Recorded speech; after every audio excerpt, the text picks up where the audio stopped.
Welcome back to the Badass Literature Society, where badasses come together to rate and review novels recommended by you. Hi, I'm Michael. This is Barbara. And I'm Lauren. This month, we read City of Brass by S.A. Chakraborty. It was recommended to us by listener D. Lazinski. Thank you for the recommendation. Like always, we'll split the podcast into two sections, a spoiler-free discussion and our overall score, and then a more in-depth discussion of the plot and the ending, which will obviously be spoiler-heavy, and our individual scores for the book. But first, let's talk about the author.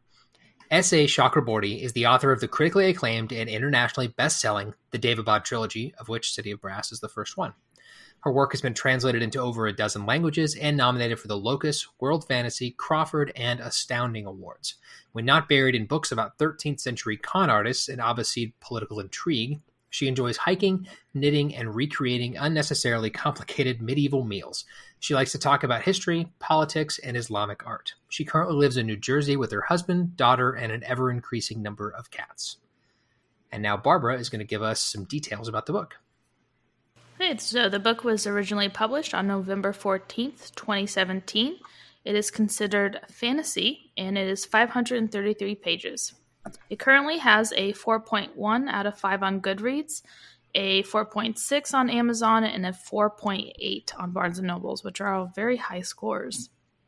The book was nominated for the Locus Award for Best First Novel in 2018, the World Fantasy Award for Best Novel in 2018, the Compton Crook Award in 2019, and the British Fantasy Award for Best Newcomer in 2018. And then it also won the Book Nest Award for Best Debut Novel back in 2018. Pretty impressive for a first novel. Yeah, I'd say. Yeah. And now over to Lauren to talk about the back of the book.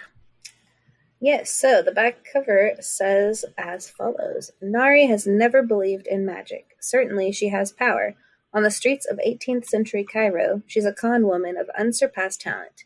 But she knows better than anyone that the trade she uses to get by, palm readings, czars, healings, are all tricks, sleight of hand, learned skills, a means to the delightful end of swindling Ottoman nobles. But when Nari accidentally summons an equally sly, darkly mysterious Jinn warrior to her side during one of her cons, she's forced to accept that the magical world she thought only existed in childhood stories is real.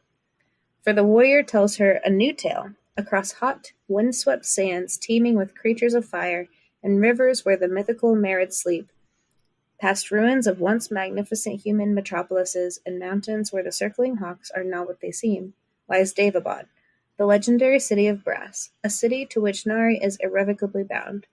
In that city, behind gilded brass walls laced with enchantments, behind the 6 gates of the 6 Jinn tribes, old resentments are simmering. And when Nari decides to enter this world, she learns that true power is fierce and brutal, that magic cannot shield her from the dangerous web of court politics, that even the cleverest of schemes can have deadly consequences. After all, there's a reason they say to be careful what you wish for. Pum, pum, pum. Thank you, Lauren. So, what did you guys think about City of Brass? And remember, no spoilers. And I'll go first. So I loved the book. I absolutely loved it. I didn't know what I would think about it going into it. I was excited to read it because the person who recommended it is a friend, and he has similar taste in books to me, so I was excited to read it from that perspective, but it was very different from some other stuff that I've read. But I loved it. The characters are great. There was really great progression. The way that the characters developed were fantastic. There were lots of good twists and turns, and that was all exciting. It was a very well-built, magical world existing inside our real world. That was really well done. You could tell by the intricacy of what she wrote about that she did a lot of research about the time period and the region and the religion and the culture and all the stuff that went into this. I thought that made it really cool because the lore was based in reality, which is always really cool. So I loved it. It was a great book. Lauren? I did enjoy the book. I did feel like I was spending a lot of time confused with the complicated world building and information dumps that kept happening. I feel like I was kind of sad about that because I wanted to absolutely love it, and there were a lot of things that I did love about it. But I feel like it could have been a little bit less confusing for the reader, just so that we could have focused more on plot and characters. But I also will say that I listened to the audiobook, and I actually liked the reader this time. However, if I weren't listening to it and I was reading it, I might have utilized the glossary a little bit more and been a little bit less confused. So I think that part of that is on me. I did feel like the beginning was a little bit slow to get into, but once the pace picked up, I really enjoyed it. Yeah, I really enjoyed it. The pacing was perfect with a good balance between action and storytelling. And I really enjoyed all the characters, even the side ones. I thought they were all really well flushed out. The world was a bit confusing at first. Actually, a lot confusing.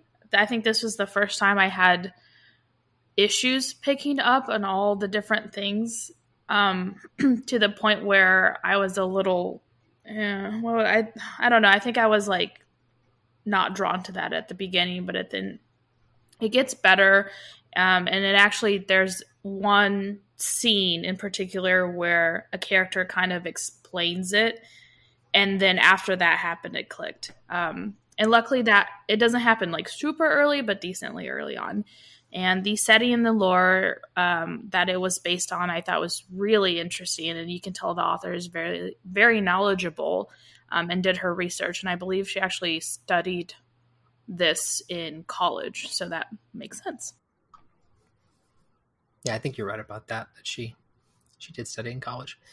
So, like you guys know, we don't go into our individual ratings at this point. Got to wait for that till the end. But our group score was an 8.2 out of 10, which I think is one of our highest group scores for a book. Usually somebody's high and somebody else brings us down. So 8.2 out of 10 is pretty solid.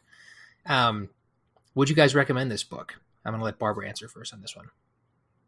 Yeah, I think to people who like fantasy books with great world building and a really cool magic system, I definitely would recommend it. I'm not really sure I would recommend it to people who don't like fantasy, just because it might be a little bit too much for them, especially in the beginning where you do kind of get this dump of information and you might have no idea what the heck, like how I felt, and it was a little off-putting.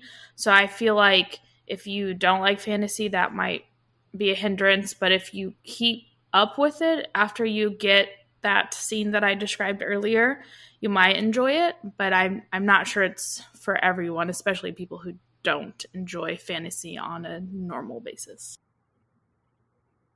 Fair enough. Lauren? I would recommend it. I think with the preface that maybe don't go with the audiobook because of the glossary factor.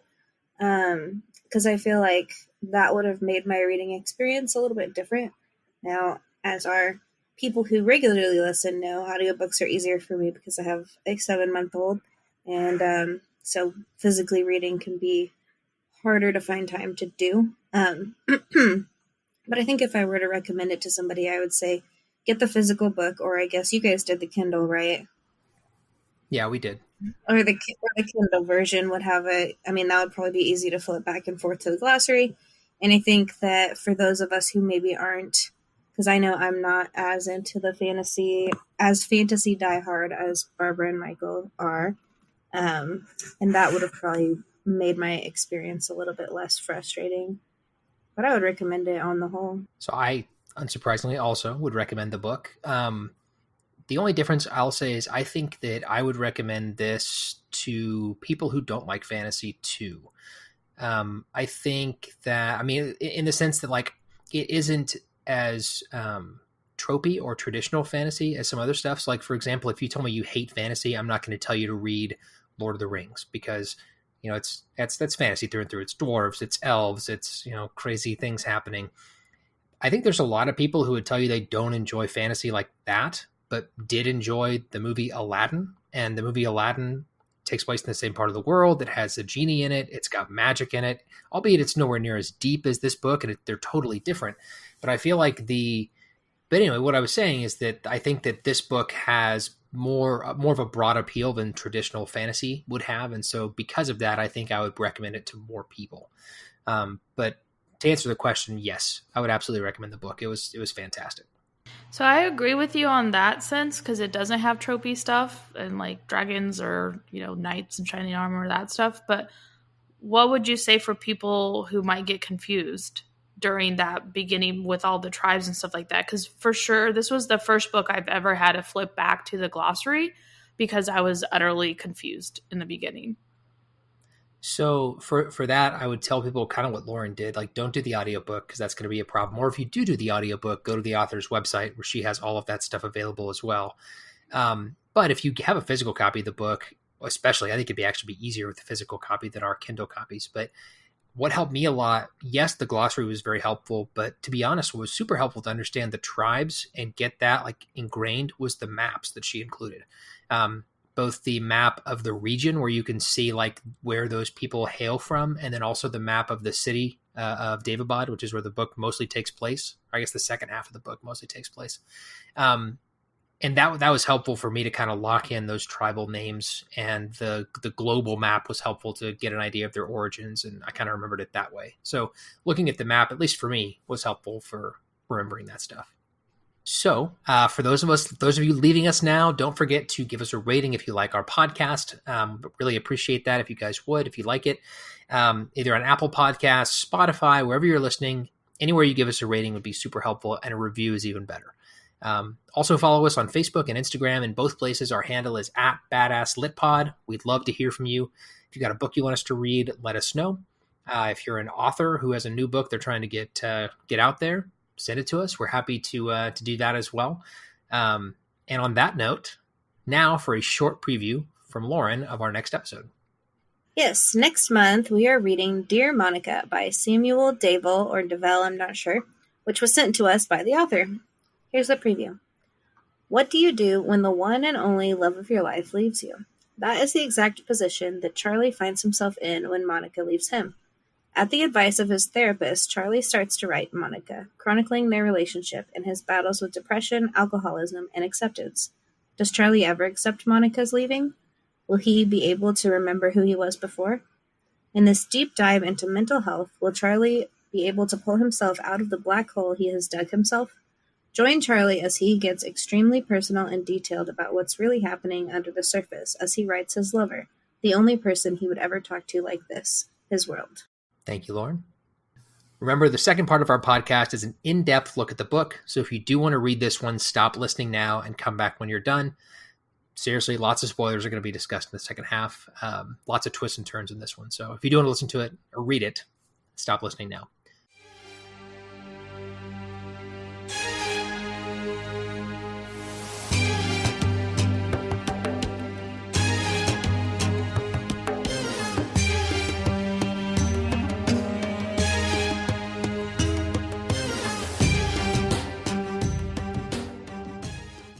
These days, more authors are including mental health content in their books. But do you ever wonder how accurate some of this stuff is? Or do you ever read something where you know the author just gets it? I'm Elise. And I'm Priscilla. And we are Novel Feelings, a podcast where we discuss mental health issues in fiction novels. We are psychologists and book lovers, and we have a lot of opinions. So look for Novel Feelings wherever you get your podcasts. Now, back to your show. And now, for those of you sticking around for the spoilers, here we go. So starting off this part of the podcast like we have every episode of season 2, let's talk about the Badass Character Award and who gets it. And I will let Barbara nominate the character of her choice first. Dara, hands down. Lauren? I agree. Dara is my choice as well. Dara is also my choice. Just from like the core definition of the word badass, I feel like you have to choose Dara. Love or hate the character, which we'll get into more later, but yeah, but definitely a solid choice. Dara is by anybody's definition a badass, whether you like him or not. So very true. Either of you want to add anything onto that, or are we just going to award? Okay, the Dara fictional character, you have won the Badass Character Award. Yay! Moving on. What did you guys like about this book? What did you dislike about it? And was there a specific point in the story that hooked you in? And I'll start this one first. So what did I like about this book? to be honest, pretty much everything. The characters were really well written. I really liked the point of view characters that she chose, but I know we'll get into that a little bit later, more specifically. I loved the world it was set in. I loved the lore. I loved everything, really almost everything about the book. I really liked. The only thing I wrote down here that I disliked was the romance between Nari and Dara. I felt like it was kind of forced. It just felt like a forced romance. And I maybe it was that I didn't like the two of them together because their characters were so different. I just feel like it was forced. And I feel like some of the scenes that took place afterwards would have been maybe a little less powerful because there's no romantic love there, but I feel like it still would have been a powerful scene without them being romantically connected. Personally, they're both shaking their heads at me, so I know they're about to disagree, but that's my opinion. And I didn't like that. So I didn't like their relationship, their romantic relationship. Loved their friendship, didn't like their romantic relationship. As far as a specific point that hooked me in, probably near the beginning of the book, when you find out that Nari is kind of doing what she believes is like these like hoaxy, like pretend seance kind of things for the locals just to make some money. And then this one girl is like actually possessed by an Ifrit, and she accidentally calls Dara, and the whole adventure starts. And so that was the point I think that really hooked me. And Lauren, I'm gonna let you answer next. So what did I enjoy? I enjoyed the world building, albeit a bit confusing, like I mentioned before. I think, though, that with this being the start of is it a trilogy or just a series? Yeah, a trilogy. Is that, I mean, I feel like the author dumped a lot of information up front when it could have maybe been spread out over the course of the series. Now, I don't know if she wrote this thinking that it was going to be a trilogy or not, maybe. I don't know. Anyway, I enjoyed the world building. I didn't like having to keep track of everything. But like I mentioned before, if I had been reading it in physical copy, maybe it would have been a little different experience with access to the glossary and whatnot on hand. I really liked Nari's character. And I know we're not to characters yet, even though I feel like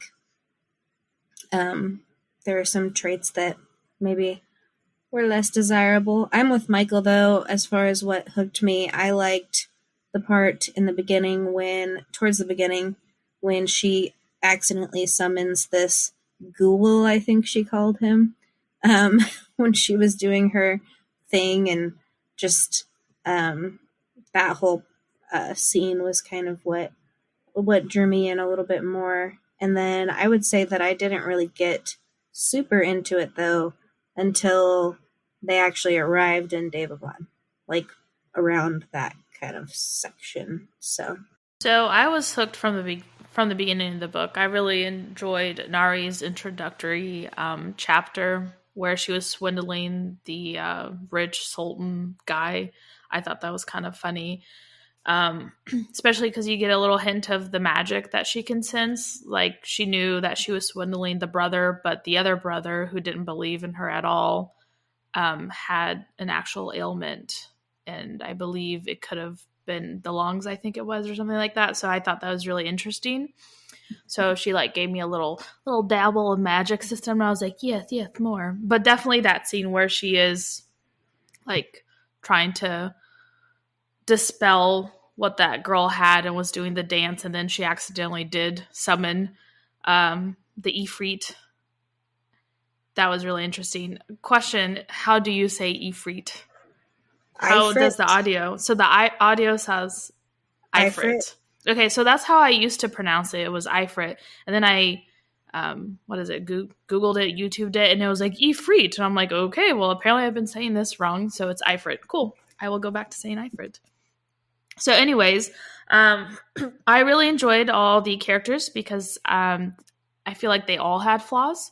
And it was nice to see a whole range of POC characters as well. I liked the setting and the world building she created. The magic system and lore were really interesting. And then I kept wanting more of both. And I think she did a good job of making me not want to stop reading as well, even though the chapters were much longer than most books I read. That's still kind of between switching the perspective. I was still like wanting to read more. I thought the pacing was great. I didn't have any issues with the pacing in this book. I guess the only thing I disliked, and I feel like it's really super minor, was that it was a bit confusing at the beginning with all the lore and the different tribes. And like Lauren mentioned, before you even get to reading about, well, Nari's perspective, you kind of get an information dump about all the different Jin tribes. And I feel like that was maybe a little misplaced because you have, like, I didn't really, like, I read it, but I wasn't, like, imprinting that to mind because I didn't think it was that big of a deal. And then when you get to Ali's point of view, that's really when all that information kind of is important. And that's when I was just a little confused. And so then I had to go back and reference that again and actually pay attention and kind of look at the map and kind of try to figure out what was going on. So maybe if she would have moved that, maybe as just part of the glossary. I'm not really sure if that's needed in the beginning of the book. But besides that, no other issue I really had. I would 100% recommend the glossary, though, on this book. And I would have preferred having a hard copy because with the Kindle, it is kind of annoying because you can't, like, physically flip to the very back. You have to, like, save your progress and then pick the glossary, look over the glossary, and then go back to your progress and make sure you've saved the correct page. It's a whole thing. So. Fair enough. Were you guys, this next question is kind of funny after what Barbara just said, were you confused by David Bad's numerous tribes, families, and their alliances? If so, did you eventually come to understand the multiple factions? And I'm going to let Barbara start here. So I say that was a given my earlier statement that I just did. So yes, I was really confused because the Devas didn't like being called Jins while the rest of the tribes did. And that was confusing because I didn't realize, I thought at one point there were two separate things, like Jins were one thing and Devas were another, and then come to find out, no, it's just a name preference. So that was kind of confusing until Dara explained that to Nari. And I also didn't understand the whole subgroup that the Nahids and the Afshans were part of the Devas. I thought they were also like the other tribes would, like, I didn't realize Nari was part of Dara's tribe until that scene that I had mentioned where he pretty much, and I feel like she included this for people like me, and I'm very thankful for when authors do this. So you have like a character like Nari who obviously has no idea about the world that she's going to be introduced into, and normally that's where the author can go in and kind of explain it, like how a reader would not be understanding of it. So I enjoy when authors do that, and I think she did a good job of explaining or showing how Dara did it to her, and it was just like little shadow figures around a little map that he made up for her, and it was explaining like the whole history between the tribes. And that's when I realized that the Nahids and what he was were together in the same tribe, and I was like, what the hell? Okay.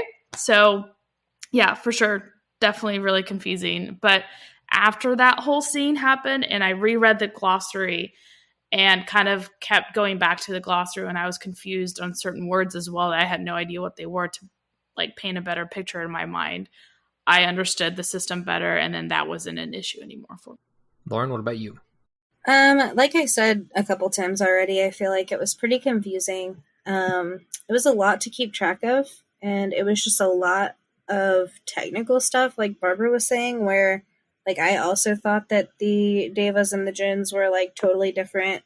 And so I was like, why are they getting so offended? Because then once it got further along, they're like, oh, really? You all are Jins? So like, why are we so emotional about this?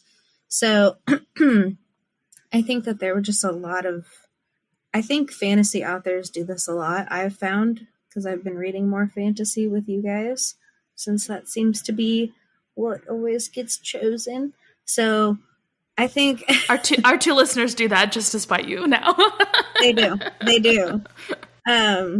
So I feel like my experience coming from not being a fantasy reader necessarily as much to being kind of thrown into that with this podcast is that fantasy authors tend to, when they're world building, like certain authors do it better than others, but just like creating every single little like detail that you could even ever think about. And I get it, like that's their baby, and like they're creating this world and they want, you to feel like you're immersed in it, and all of that. And I think that she does a good job of world building, but at some points I feel like it's a little bit too much information, like maybe not necessary information. I don't think I ever developed a complete understanding of all of the factions and all of the different jazz that was going on with this book. And like I said, part of that's on me for not accessing the glossary and the maps, because I know that, like Michael, you had mentioned that the maps were super useful too. And until I started doing notes for this episode, I didn't even look at the maps because mine was just an audiobook, so I didn't even know these things existed. So, yeah, I think it was confusing. I think it could have been done a little bit better. It could have been spread over the 3 books, like, to an extent. And I'm still in the state of wonder about Of confusion. Yeah, pretty much. So I guess I'm the odd one out here. I didn't really find it that confusing. I guess at the beginning a little bit, but referencing the map helped me, like I mentioned earlier, grasp that. And I feel like when we're not reading these books for the podcast, of the 3 of us, I'm more likely to read a book that has, I would call it like a political thriller or more in-depth political systems than you guys would. And I think that played into this some too, because a lot of the understanding the tribes and the families and all that was kind of understanding their under the surface political alliances and that kind of stuff too. So while I was confused at the beginning, I didn't remain confused throughout the whole book. Moving on from there, the City of Brass is told from 2 different perspectives, Nari's and Ali's. Whose did you find more compelling and why? And I'll start on this one. It's a tough choice, really, to be honest. I really liked both perspectives. I enjoyed hearing from both characters. I think because they're such polar opposite characters, it was a very, very good way to tell the story because you're seeing it through 2 totally different lenses. The same thing's happening, but through At first I thought you were going to say 2 toads. I was like, really, Michael? 2 toads, different perspectives. Totally, like I said, totally different lenses. So I'm going to kind of make a hybrid answer here. So at the beginning of the book, I probably would have said I enjoyed Nari's perspective more. But towards the middle / end of the book, I started to enjoy Ali's perspective more. Both, truthfully, though, were great. I enjoyed both perspectives. I thought she chose 2 great characters to be her main perspective characters. And I really enjoyed, like I said, the really pretty dramatic difference between the 2 of them. And I think that was a cool way to tell the story. Lauren? So I liked, out of the 2, I liked Nari's perspective, I think, better. And also just an aside here that I think it's funny because Michael, you mentioned Aladdin earlier, and then like the author puts a Prince Ali, like really for like so I may or may not have sung Prince Ali I did in my head when I saw his name, and every other point after that. Yes, I did the same thing, and so I thought every time his little perspective came up on the chapter, like I did the song in my head. Anyway, I liked Nari's perspective, and I feel like that's more just because she's more relatable to me. Like, I think that having come from, and also just like I can sympathize with her as far as her situation, which I know is one of the later questions, so I won't get into that too much. But just not even like understanding who she is really, and her voice and tone that she was written in from her perspective were just more appealing to me as well. And I also just really disliked the way that the audiobook actor did Ollie's voice. So that probably played a role. I mean, it wasn't bad, but it was like a doo doo doo doo, like like she changed the pitch to make it seem like it was a guy. And so anyway. Okay, let's see here. I enjoyed Nari's more, especially in the beginning. As readers, I think we're essentially like Nari since we don't know anything about the Jins and their world, and it was kind of fun to see their world through her eyes.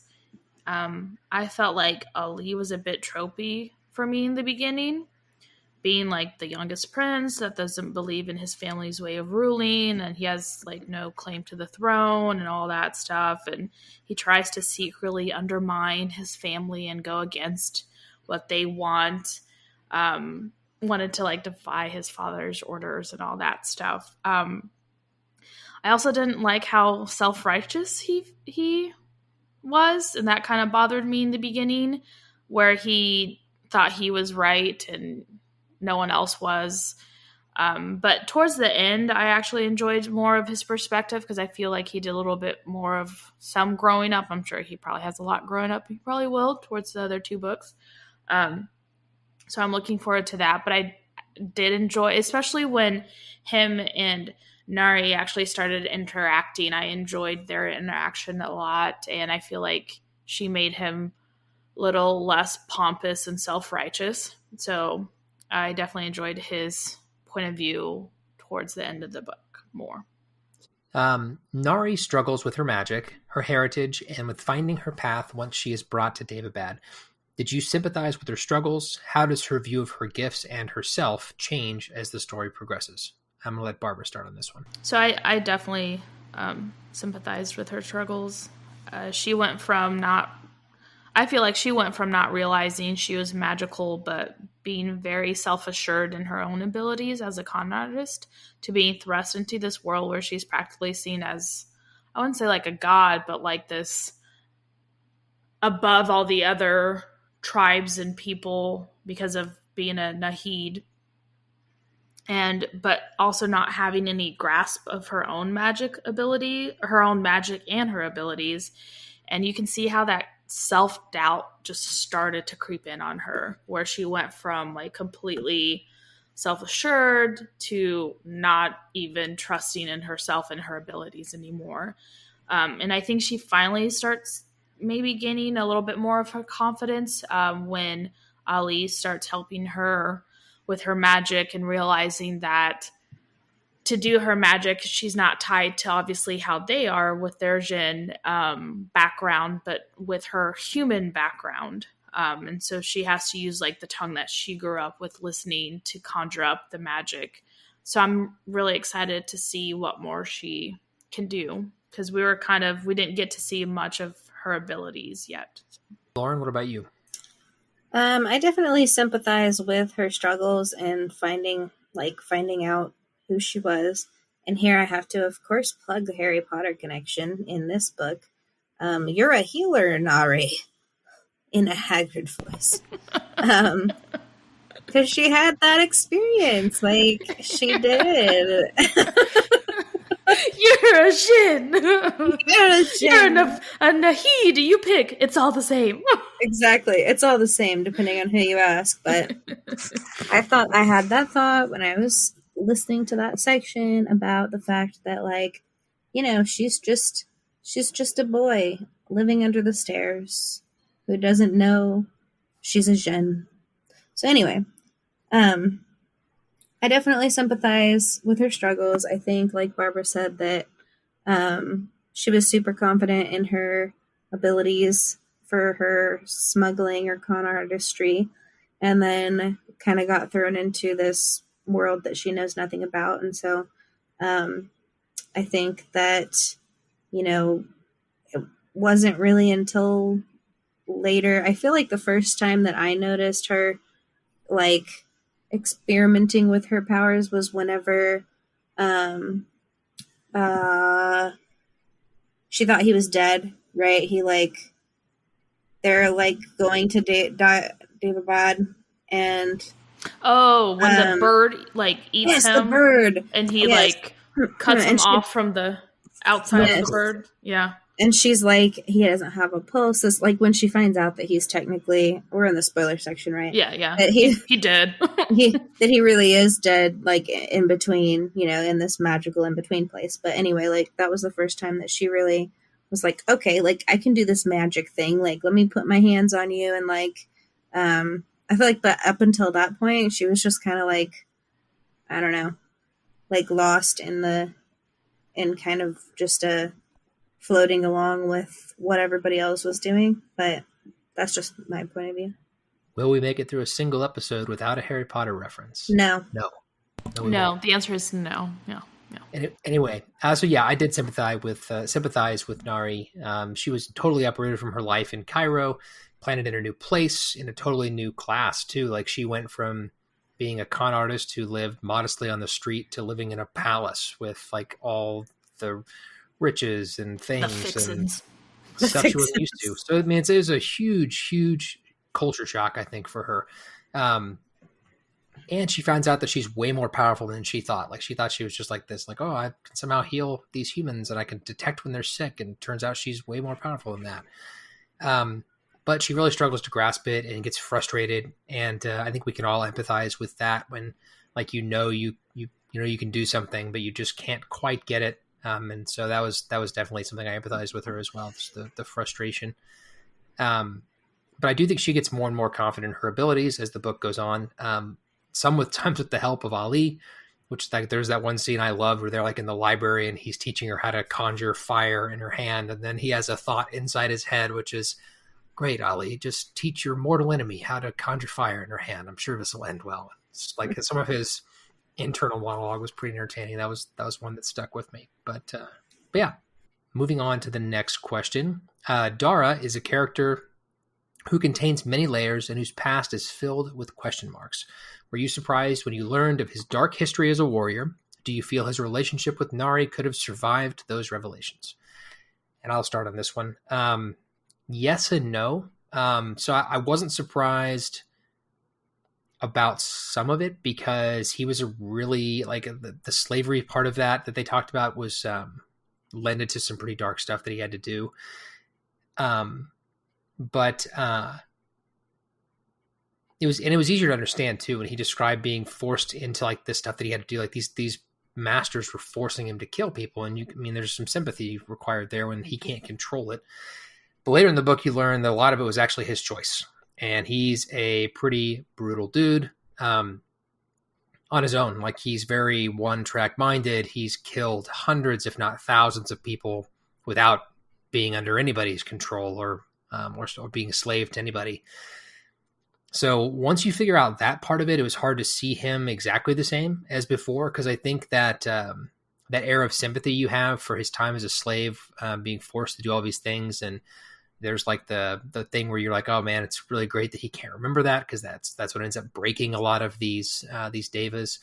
But then you find out that he like chose to do a lot of his stuff, and that was a little surprising. As far as the other part of the question, I didn't think that Nari his relationship would survive that. But she just kept finding out awful things about him, and you're just kind of expecting the next part to be, oh well, Dara stabbed a baby through the heart, and Nari be like, well, it's okay, oh, it's just you, and like that escalated quickly. Well, it escalated in the book. Like she keeps finding out all these terrible things he did, and then screw that baby. Literally, at the end of the book, like he like slaughters all these people, and then she's not even mad at him until he kills Ali, and then that's when she's like, "Oh, how dare you!" Okay, she's not mad because he is what you think of stereotypically when you look at Aladdin and you think of the genie. Like she wished that, and he unfortunately had to follow through because he had no will at that point, Michael. You can't get mad at someone. That was her fault. She wished for him to stay safe. And how does he stay safe? By slaughtering a whole ship of people. Yeah, and he did. He killed a lot of people. But yeah, even then she doesn't completely write him off because she's absolutely devastated when Ali kills him. Or maybe didn't kill him. I guess we'll find out next. We'll talk about that later. But I don't know. Part of me in that scene also kind of thought like, oh, well, maybe he, yeah, I like Dara as a character, but yeah, maybe he kind of got what was coming to him when Ali cut him down after he killed all those other people that didn't do anything wrong other than just protecting their city. So I don't know. Anyway, that was my answer. Lauren, what do you think on this one? I think it's funny listening to you pronounce it because of just like the differences of how the book says it. Is it Dara? It's Dara, but the lady... I told you, Michael, I told you it was Dara. The lady, though, that reads it, the actor for the audiobook, pronounces it Dara, like Dada, like with... So I literally thought it was like D-A-D-A the whole time. So I like pulled this up and I'm like, who the hell is Dara? And then I'm like, oh, it's Dada. Yes, got it. So anyway, that was just a side note. I was a little bit surprised to learn about his history. And I feel like his relationship, kind of like Michael was saying, she had some rose-colored glasses. That's what that's called, Michael, when you're ignoring some of those red flags. Yup. So I think that it, I don't know, it maybe could have survived, but I don't know. To be determined. Yes. I mean, literally, it did survive. Like, she was fine up until the very end. But anyway, Barbara, go ahead. You're about to start. No, so no, I was not surprised by his dark history as a warrior. He seemed, to me at least, very narrow-minded and not open to other people's ideas or culture.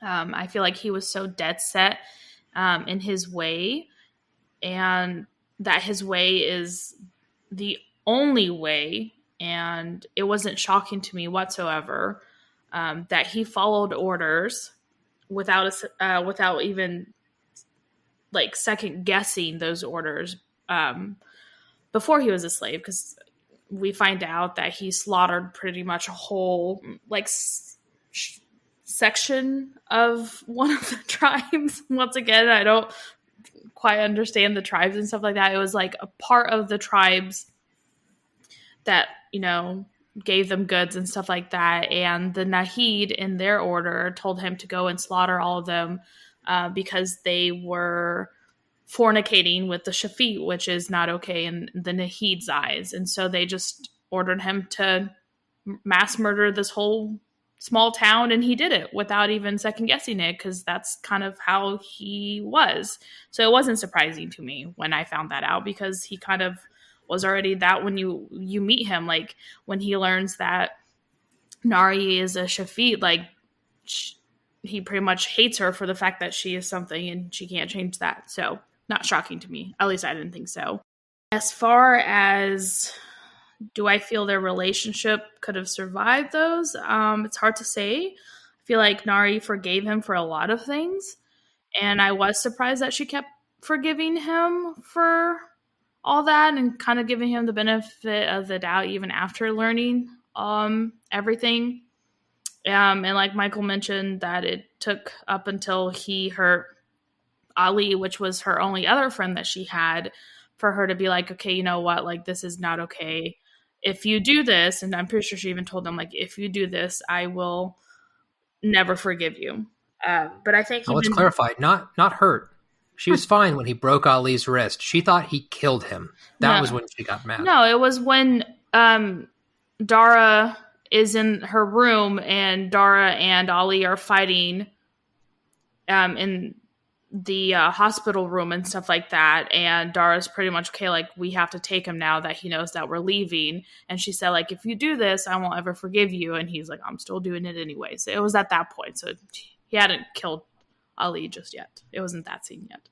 All right, fair enough. That she said that, by the way. And I still think even now, I think knowing more about his past, she'd still be reluctant to just write him off completely. And so we'll see in the next book. But I feel like she's still going to go goo goo gaga for him. All right. Next question. Was the book the right length? Were there any parts you wish the author would have expanded on, or sections you thought should be shorter? And I'll let Barbara start on this one. So I do think it was the right length. I wanted to know more about the world and the history between the Jins and then the Peris and the Marids and the Ifrits. But I guess now that Lauren pointed it out, you didn't really need to know about them just yet. I mean, the part of them, like, they're integrated in the story, but they don't play a huge role in the story just yet. I have a feeling that they will in the later books. So it was nice to have an introduction to them. I didn't have an issue with that. And I actually wanted more background on all of the history behind all of them. So I find it funny that Lauren was like, screw this, I don't want that information. Because I was like, I want more. I want to know more about where we went from like point A to like where we are now. And I'm sure I'll get that in the other two books, like their whole history of what happened to them. And I feel like there's a lot that was unanswered, but given that this is a trilogy, I'm not surprised. And obviously we're going to learn everything, hopefully by the end of the third book. That's normally how they do those anyway. So Lauren, what about you? I feel like the first half dragged for me as far as the length goes. I'm not saying that the book needed to be shorter necessarily, but it was just like more of a pacing issue and an information dumping issue. I mean, I think that it was somewhat necessary to do all of the world building, but I feel like it could have been condensed and spread out over the course of the 3 books, kind of like Barbara was saying that we talked about. Because I feel like she just tried to fit a whole lot of stuff into the first half, really, of one book, because that was where most of the world building happened, and then the action kind of started once you got further into it. So was it the right length? I mean, it seems like you guys think so maybe, but I felt like it could have not necessarily, it wasn't really a length issue as much as it was a pacing issue. So I think if it had been paced differently, I wouldn't have minded the length, but it just seemed to be long and dragged on because of the way that it was complicated and all that good stuff. Yeah, that's fair. I mean, I did think it was the perfect length from just the length perspective. As far as what you guys mentioned on like the world building and some of the info dumping that happened, I mean, yeah, there was some of that, and it's one of those things where you kind of have to have it in books like this that take place in worlds we're not familiar with. But I don't think that you really can't just sprinkle it throughout 3 books in a trilogy. You kind of have to have it up front, but I think it should have been better mixed in with this book instead of like being like the first 25% of the book is like world building. And I thought that was maybe a little heavy at first, and it might if it could have turned some people off to the book too, just because there was a lot of that at the beginning. But yeah, so I can see what you meant there. But as far as things I wanted the author to expand on or sections should be shorter, nothing I could think of that I wanted her to make shorter. And the things that I wanted her to expand on are things that I think were intentionally left unexpanded because they're going to be touched on in the sequels, which that's kind of standard when you're planning on writing a series of books. So I think the length was pretty good. If it had been much longer, I think it would have felt draggy. And if it had been any shorter, I think you'd have missed out on some stuff. So I'd have been okay missing out on a little bit of it. Fair enough. Okay, so moving on from there, one of our staple questions: who was your favorite character and why? And I'll start first on this one. For me, it was just kind of hard. I mean, obviously the 2 main characters of the book are Nari and Ali, and I really liked both of them for different reasons. But I really enjoyed both of their characters. They were so different.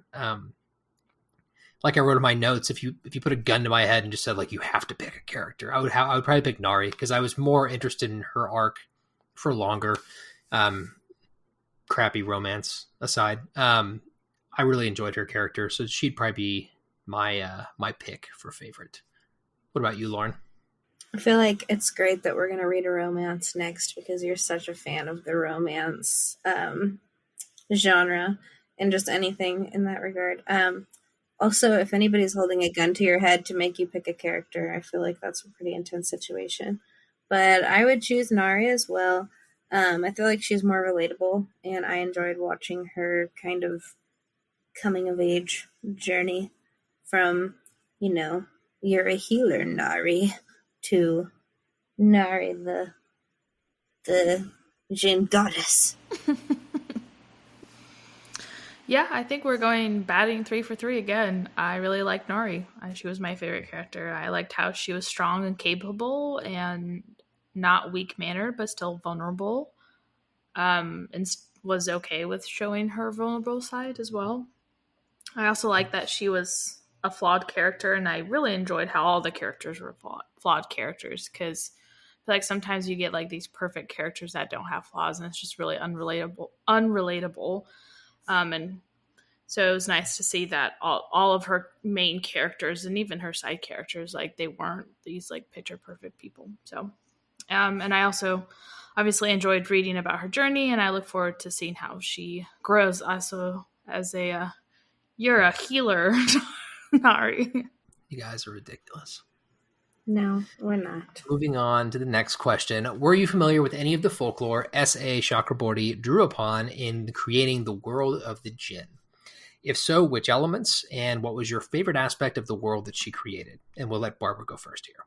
I was not familiar whatsoever. I loved everything about the lore. I liked how it was all based off of real lore, and she expanded on it and made it her own. I may have read about, kind of after I finished the book, I read about like where she got the idea, and come to find out this is the lore behind that. It's all based off of stuff. She said that if it didn't have something to that effect, that she didn't want to include it in her book. So I thought that was really cool. I am very interested in this world now, and I have started doing my own research into the lore that inspired this story. So I liked everything about it. I think the only thing I've heard before was obviously Jinn, in the sense of like a genie, but not like this much about it, and the Ifrits as well. And that's about it. Lauren, what about you? I also was not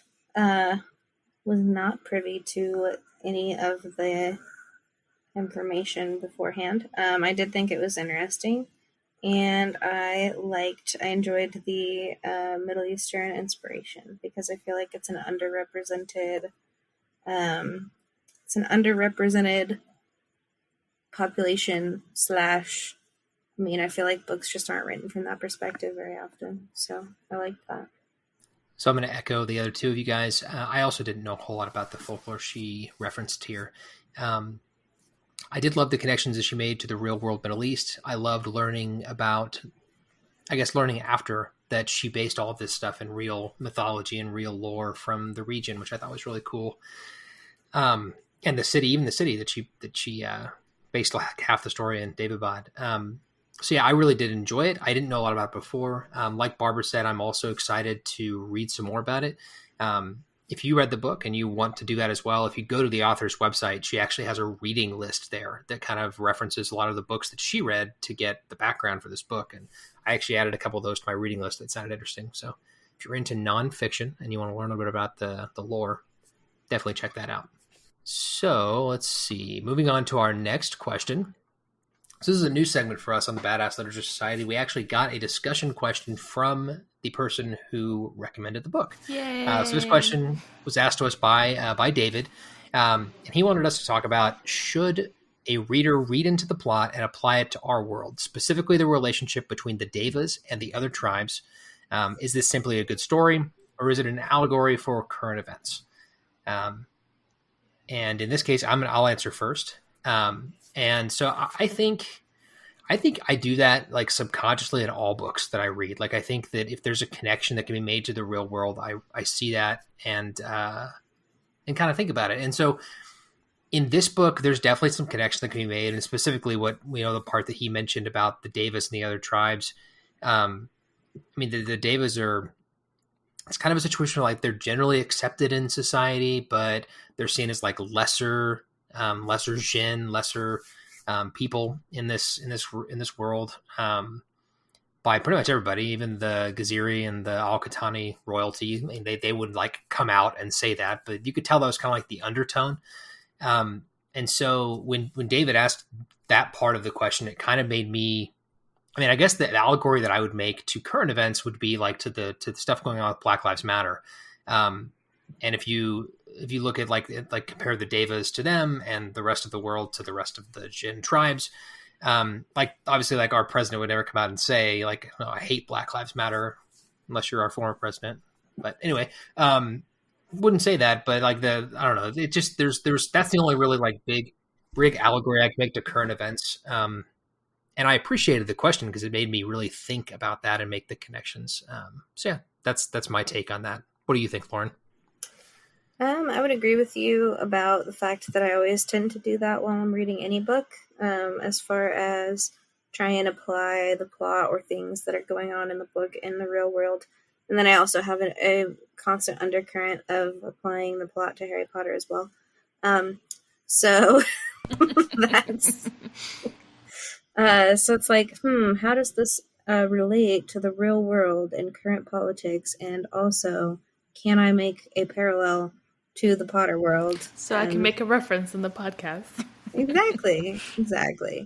So, I mean, those are two things that I always think about when I'm reading, just subconsciously.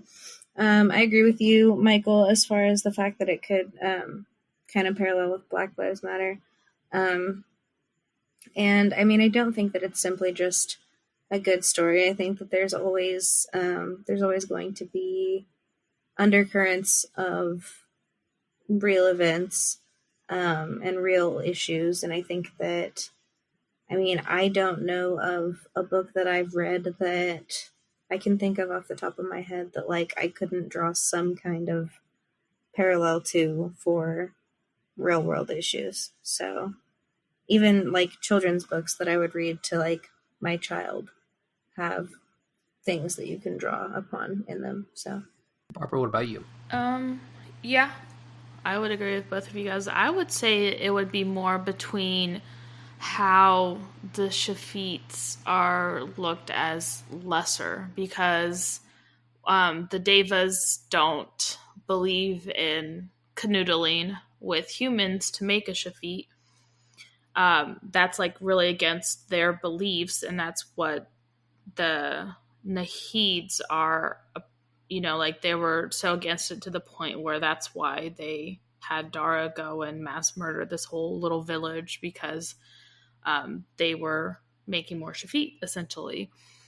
So I kind of saw that more of how I feel like how we see people of color, or how we see immigration as a whole, that people are seen as lesser, or even for the Black Lives Movement, how, these white supremacists think that they're better than everyone else. That's how I would have taken that.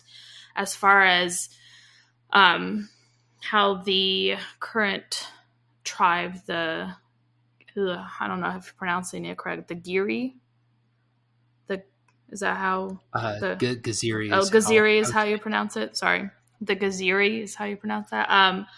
I would say between the Gaziri and the Deva is the Devas were the one that were in charge. Like they were the ones that got usurped, like 1,400 years ago or something, like I think it was the timeline.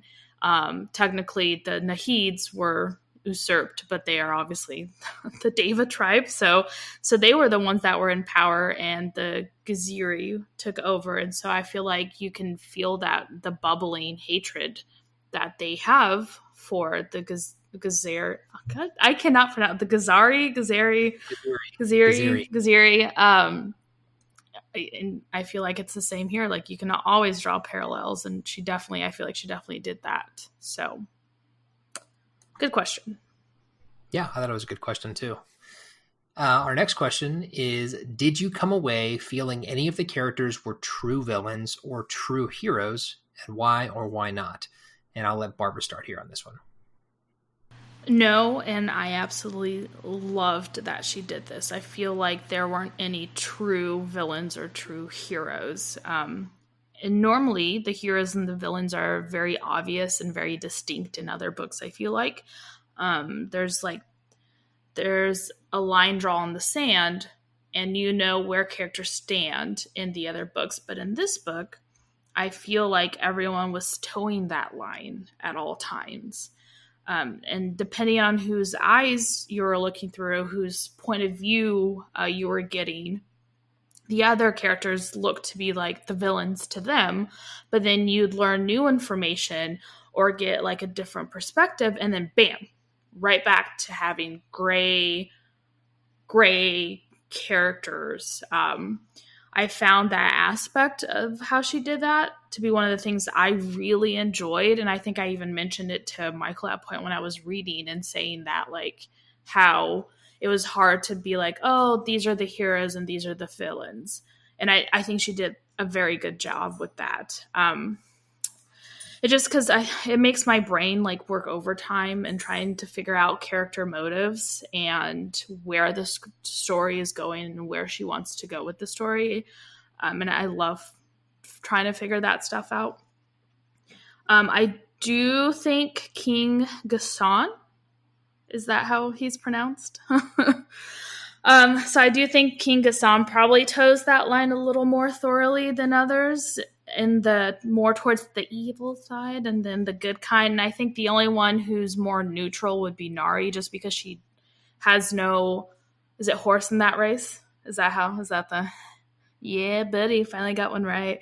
So she has no horse in this race because she didn't grow up with any knowledge behind this. So she kind of is neutral in that sense. Does that make her a good character? I think so. I think she is going to be the only one who's probably the stereotypical hero of the story. And I also do think that the big baddie has only been hinted at as of this book. I'm sure the real baddie is going to be in the second book, or at least more in the books. I feel like it was hinted at in this one only. So for me on this one, I agree with Barbara. There weren't really any specific true villains, true heroes. There weren't any exclusive like black hat, white hat characters like you get in a lot of these, where you know who's bad and who's good. And lots of great characters. And I thought that made for a more interesting story. Like Barbara said, you're constantly having to reevaluate, like, who is this person? What do they stand for? And in some books, you don't have to do that. Like you're told, okay, this is the hero, and you don't really have to think about that ever again. And okay, this is the bad guy, and you don't have to do much thinking about that again. And in this book, that's totally opposite to that. Also, like Barbara said, closest one to like a true quote unquote villain was probably King Gaston. Man, what a well-written character. I really liked his character, the way she wrote him. Truthfully, he was like a runner-up for favorite character, even though he's like a minor side character. Every scene he was in, you could just feel his presence and power like coming through the words on the page. And it was impressive the way that she made him like overbearing even through the words that she wrote. And so that was really, really impressive. And one of my favorite scenes with him was right after the scene where Ali is forced by him to go like kill or execute the Shafit and has to kill that little boy on the bronze boat. And he comes back and man, he's talking to his dad, Gaston, and he's simultaneously bending Ali to his will and then rips the rug out from under him by exposing, hey, I've known that like you're a traitor this whole time. And like, you've been working with the Tanzim. And just like the way that he's a politician, like you can feel it, like the way that he like weaves his words and then like his final line before that scene ends, where he like tells Ali to go wash his hands because there's blood on his hands, and like at the depth there, because there literally is blood on his hands, but he's referring to like his traitorous actions too, like the figuratively blood on his hands. Man, he was a good villain. Maybe not like a true villain, because there were some very, very few redeeming factors for him, but yeah, he was a very well written character. So next question, would you read another book in this series? Why or why not? I'll start. I think you guys already know my answer, but yes, I would. I am already looking forward to reading the other two books. The person that recommended this book to us recommended the whole trilogy, technically, not for the podcast, but just thinks you should finish it and read it. But there was so many stuff that was left open-ended. And then there were all this like crazy twists and little things at the end that, I know that's the next question, so I'm not going to go into detail on it. But yes, very excited for the next book. Definitely want to finish this series. So yes, it's a yes for me. What about you, Lauren? I said maybe, and I think that really just rides on that if I were to have time to physically read it, either on the Kindle or a paper copy, then I might consider reading the next book or another book in the series, but I don't think that I would listen to another one at this point. I definitely want to read the next book. There's no way I will not finish the series unless it just takes like a huge dumpster dive for the second book and is just god awful or something. But even then, I think I've only not read one book. I just stopped reading one book. I think everything else I powered through it. So I'm way too invested in these characters to not read or to finish the story. I have to find out like what happens next. Like I have to. So I'm actually extremely excited to read the rest of the trilogy. So you'll have to let me know what happens if you decide not, or if you end up not reading. Mm-hmm. I guess if Barbara reads it and she finds it amazing, then Lauren would probably be more likely to consider reading it. This is true. Yeah, but I like fantasy more than she does. That's also true. That is also true. So moving on to the next question, did you guys find the ending of the book to be satisfying? And I'll let Barbara start here. Yes, very, very satisfying. I feel like it gave us enough answers, but we were left with even more questions that made me like super excited to pick up the next book. Like the shocking quote unquote like end part like twice, because I was just like, I knew it. So yes, I it was just enough to make me like extremely excited. I want to pick up the book, and I feel bad for anyone who had to wait 12 years to pick up the next book. No, just a year, I think, to read the other book. So sucks to suck. I'm glad I don't have to do that. I can just read it whenever I feel like it. David, the person who recommended this book, was in that camp. He had to wait for the books to come out. So I did my waiting. Did you like the ending? 12 years of it. Yes.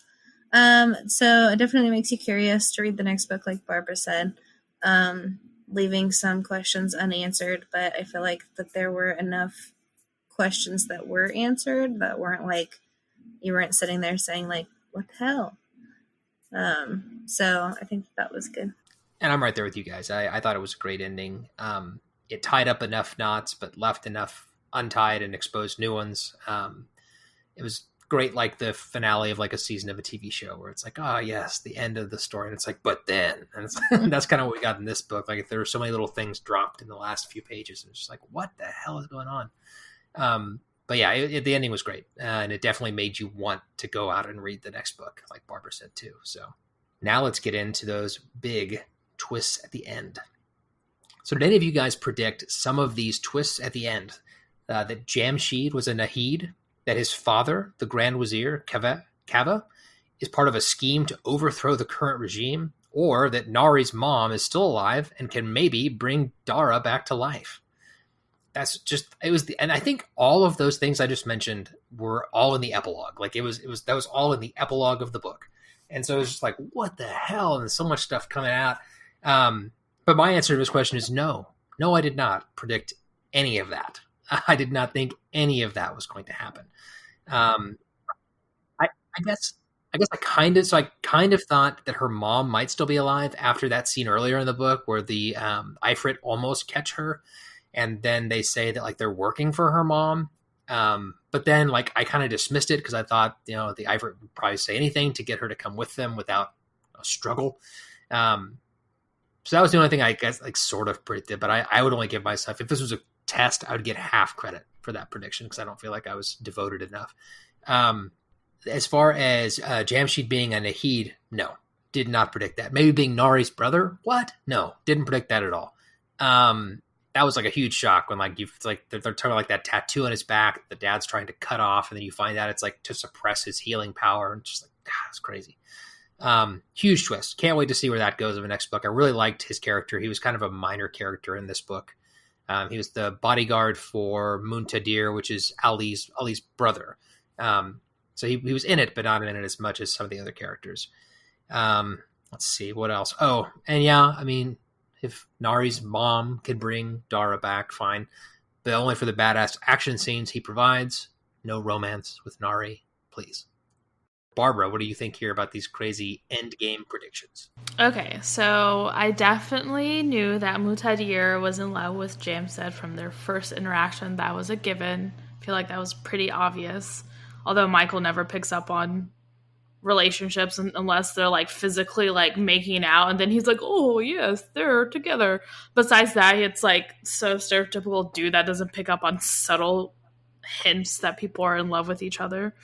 What's funny about that is you told me like that they're like to look out for a relationship and like see if I thought there was one there, and so I think that like poisoned the water hole because I was now looking for it, and so instead you still couldn't figure it out. Instead of seeing Jamshid and Muntadir, I thought it was Jamshid and Ali that were having stuff together. Like, that was clearly not the case. Not even close. That's what I'm saying. Like, if I wouldn't have said anything, then you're like, no, there's no romance with him. Like, he's not going to like anyone. Like, you fool. It was right there. I'm a fool. That's why I am. I get half credit for that one, too. Anyway, sorry for interrupting your answer. Go. You get 0 credit. 0 credit. Oh, I just said I'm glad we have that on recording that Michael called himself a fool. So that we can play it back on a loop when we want to. Fool, fool, fool. It's our outro song moving forward. I am a fool. I'm a fool. This will be my last episode of Badass Literature Society. Anyways, I didn't predict that Jamshid was a Nahid, nor, oh boy, how do you say her name? Monizia? Monaze? I said Monaze. Monaze. Son. Sorry. Even though there were a few hints now that I look back on it, and I was a little disappointed in myself for not picking that up. I was definitely sus of Kaveh and figured that he was a quote-unquote traitor that was helping out, especially when Nari described him looking at her with such like giddiness when she first arrived there. I was like, oh yeah, he's sus. He's definitely the mole inside the palace. And I'm pretty I feel like that was kind of confirmed that it's him and Nari's helper lady person that I forgot her name. Should have realized Jamshid was part Nahid due to Dara saying Kaveh was close to that lady, Monaze. That was kind of mentioned, and Dara kind of says it in passing, and I feel like that was the biggest hit, and I'm once again disappointed that I didn't pick that up.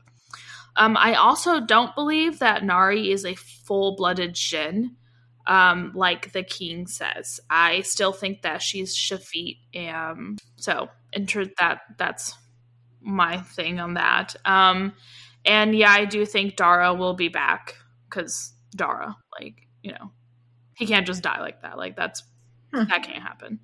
And I'm also curious to learn more about like Ali's new gifts with the water. I did not predict that whatsoever to happen.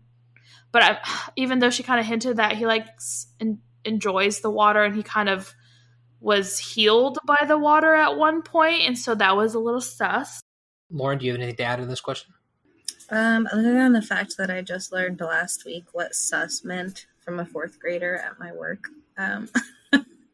So I feel like I'm really in the, I feel pretty old, even though, you know, You're younger. I'm younger, but that's okay. Now, I feel like that you guys pretty much covered everything. I mean, I was not surprised to hear that Barbara predicted what she did. She always does. I know, she always does. And I was also not surprised to hear that Michael didn't predict things like romance. So, yeah, I mean, I didn't predict. The only thing that I can say that I did predict was the fact that, like, that the romance factor. I predicted that. I predicted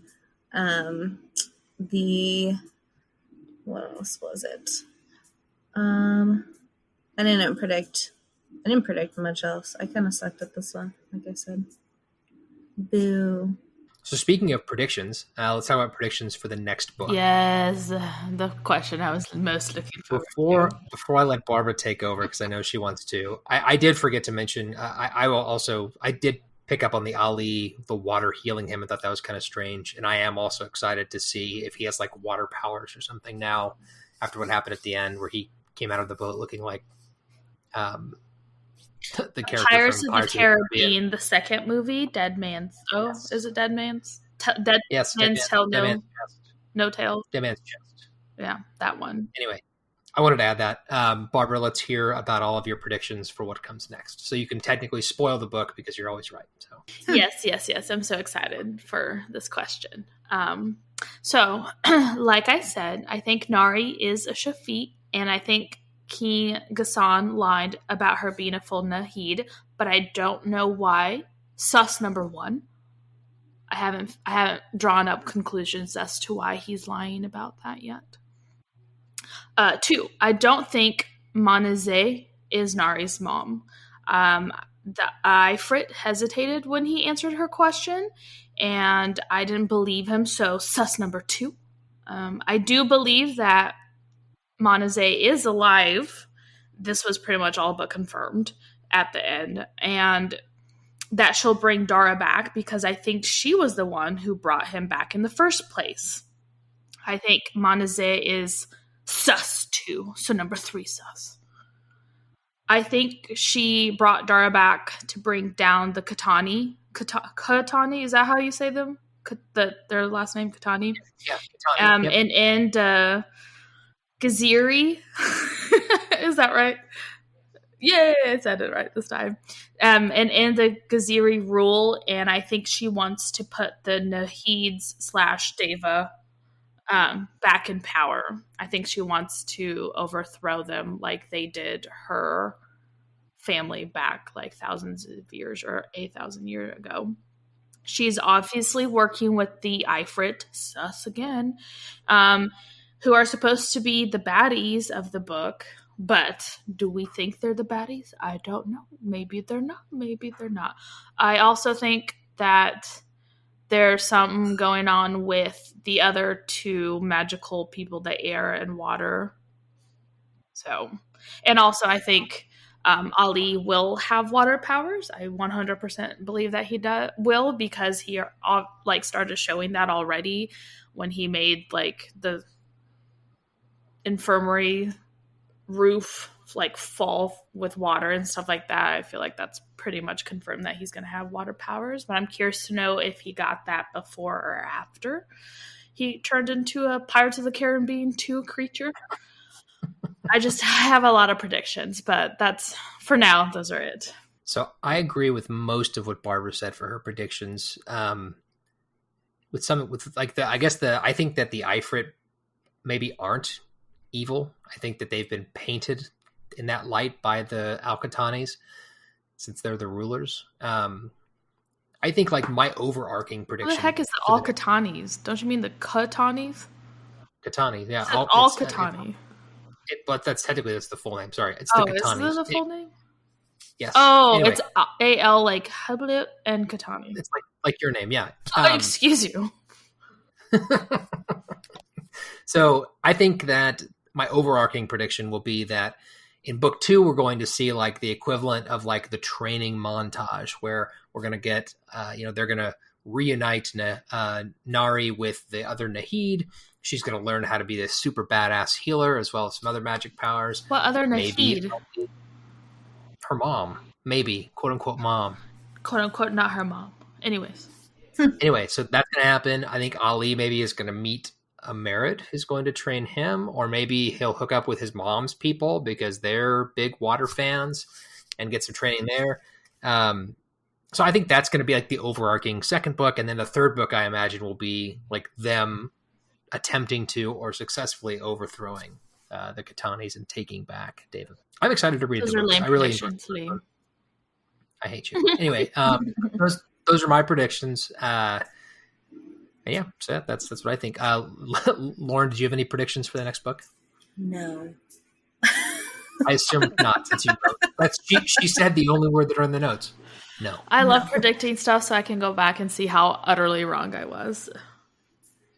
You say that like you're utterly wrong a lot. I feel whatever. We're not You're a pretty good predictor. Uh-huh. So moving on from there, let's talk about our individual scores. I'll let Barbara, you want to go first? Sure. I gave this my highest score. It was my first 8. Woo! Happy dance. So an 8. I really, really liked it. I can't wait to read the next book. Nice. Lauren, what about you? I gave it a 7.5, and I think that I gave it that high of a rating because I feel like part of my experience of it was my own fault for listening to it and not reading it physically, and I think that I would have enjoyed it a lot more if it had been a different format, and I think that the world building was really cool. So, And I give it a 9 out of 10, which is tied for my highest score. So I also really liked the book. what was your other 9? So I have given The out a Name couple of the nines. Wind, wasn't it? The Name of the Wind was a 9. Elantris was a 9. And Darker Shade of Magic was also You get a 9. You get a 9. Yeah. You get a 9. You're so Everyone nice. gets a 9. I either enjoy the books more or I'm a more lenient scorer than my co-host. So like we said earlier, that brings our group score. It was an 8.2 out of 10. You and your damn decimals. Lauren's fault this time because she put a 7.5. It was I was gonna say, this was not my doing for the first time. I know. At I know. least it was Lauren's a 0.5 though, and not like a 0.3 or a 0.2. Should I have done an 8.1? No, you should not have. Anyway, thank you guys so much for listening. We are Badass Literature Society. Hopefully you enjoyed the podcast. If you did, let us know. Leave us a rating. Leave us a review, whether it's on Apple Podcasts, Spotify, Amazon, iHeartRadio, wherever you listen. That stuff really matters. Please, it's really, really important to get us higher on the list so people can check us out and, tell your family and friends who like books or maybe who don't like books but are looking to get into the book society club. Come join us. Have them join us. Join our club. Join our club. We would love to discuss things with you guys. For sure. And speaking of that, connect with us on Instagram and Facebook. Both places our handle is at Badass Lit Pod. If you've got a book you want us to read, recommend it there. We have a whole list of recommendations. We would love to add your book to that list. But I think that's it, guys. We'll see you next month. And I'm Michael. I'm Barbara. I'm Lauren. Bye. Bye.